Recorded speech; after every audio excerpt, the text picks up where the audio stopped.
জানি, যাও ছেড়ে যাও। বিএসএফ কি বলতেছে দেখছি, যাও। ওদের অস্ত্র আর আমার এই লাঠি যথেষ্ট, যাও ছেড়ে যাও। নওগাঁ সীমান্তে আবারও উত্তেজনা।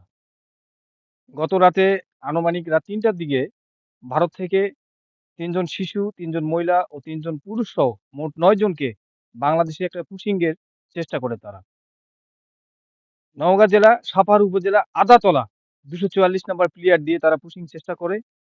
স্থানীয় জনগণ ও বিজিবি তোপের মুখে এখন পর্যন্ত তারা বাংলাদেশ সীমান্তে কোনো ভারতীয় নাগরিককে পুশিং করতে পারেনি। আমরা যেটা দেখতে পাচ্ছি, সকাল থেকে একটা সাধারণ মানুষের যে একটা উত্তেজনা, সেই উত্তেজনা বিরাজ করতেছে এখানে। এখানে স্থানীয় জনগণ, বিজিবি সহকারে তারা তাদেরকে জিরো পয়েন্টে অবস্থান আমরা দেখতেছি। বারবার বিজিবি মাইকিং করে সতর্ক করতেছে যে তারা যেন কোনো ক্ষেত্রেই বাংলাদেশ সীমান্তে না প্রবেশ করে।